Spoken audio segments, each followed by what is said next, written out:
इस तरह मुख्तलिफ औकात मुख्तलिफ सवाल लोग करते हैं कि किबरिया नाल मिलन का की तरीका है। वो कहते अपने वजूद चो किबर कढ़ दो, किबरिया ना मिल जाए।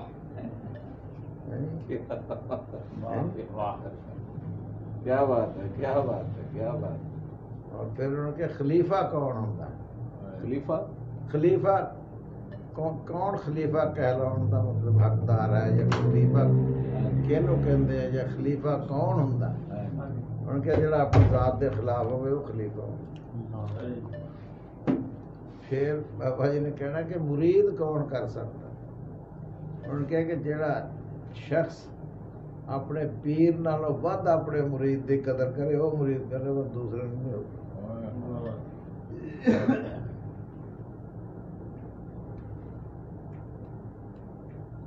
तो बाबा जी अक्सर कहते थे असी दोस्त बनाने और वजह भी दसते थे।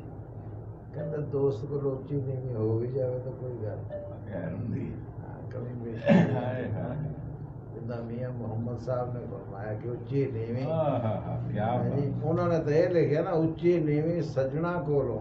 बाबा जी ने करैक्शन करवा बाबा जी ने कहा सजना कोलों नहीं उच्ची नीवी होंगी, उच्ची नीवी सजना 700 बारी हो जाती। उच्ची नीवी जो होनी साडे कोलों होनी, सजना कोलों नहीं।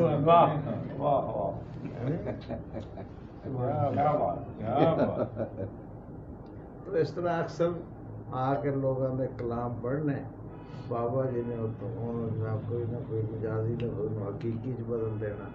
वो माने जोड़े सी होर उदा वर्ता हो जाना।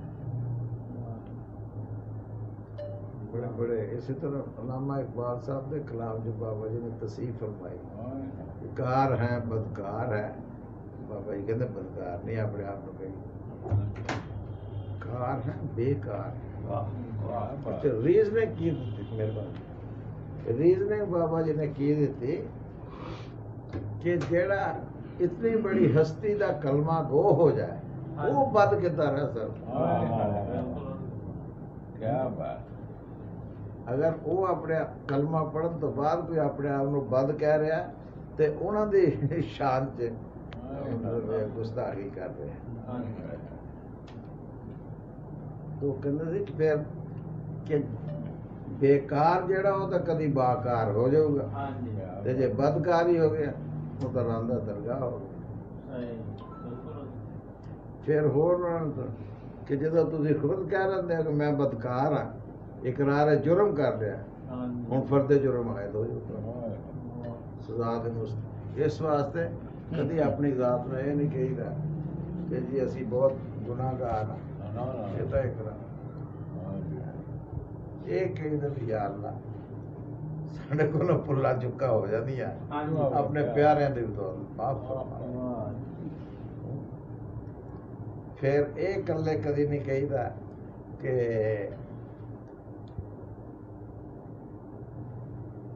या अल्लाह चलो अफसर दुआ या अल्लाह मेरी है असरा मुराद पूरी हो जाए या मेरी है।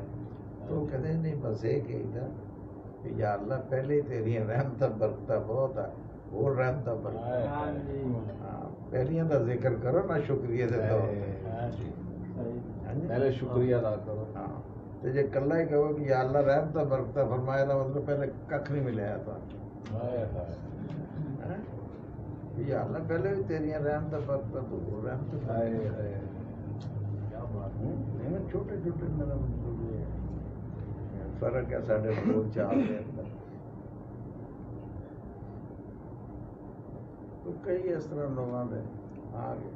तो उस वक्त ऐसे कि बाबा जी के सामने कोई कवाल जड़ा ना कवाली नहीं कर सकता। ऐद के उत्ते मामू का कहते डॉक्टर साहब देखो इस तरह जो है ना आज तक हम कब से कहते जिदा तुम कवाली सुनते तो कोई भी नहीं सुनता।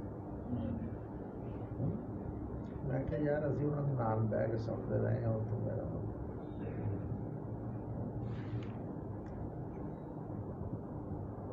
मतलब करैक्शन करते हैं।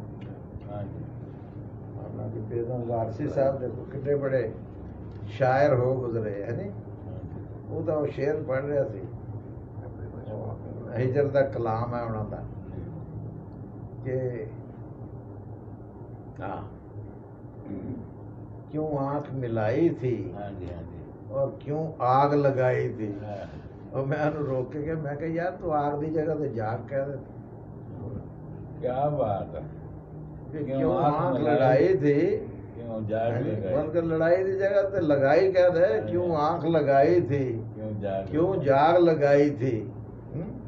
फिर उसे मैं क्या जाग कौन लगा सकता है जागने वाले ही जाग लगा सकते हैं। जो तहज्जुद के वक्त जागते हैं जाग उनसे लगती है लोग।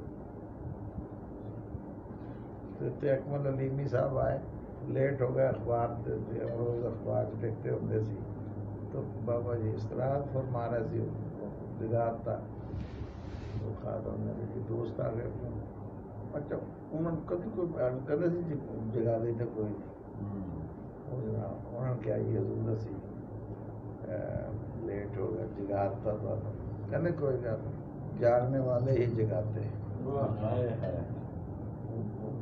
लोग रक्स करना पैंदे सी बाबा जी की गल।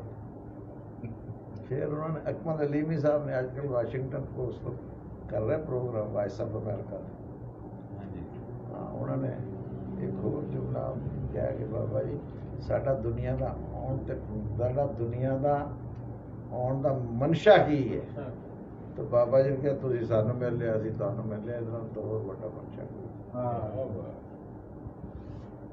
तो इसका मतलब यह है कि इंसानों का आपस मेल मुलाकात ही है।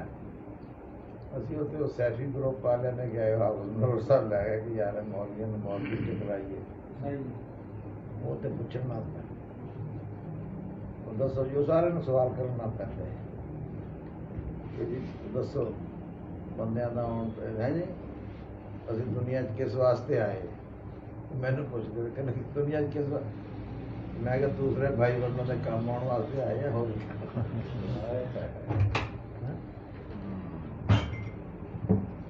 फरमाते होंगे सी कि आना और जाना जेड़ा ना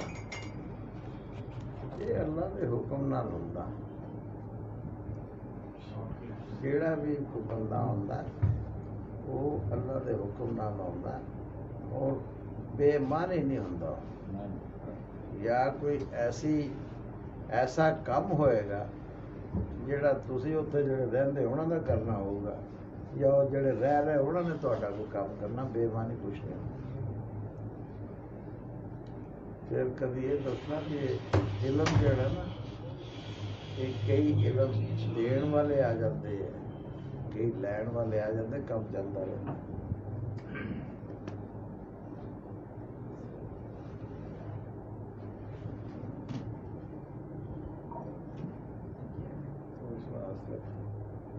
खाना खा लिया कि नहीं?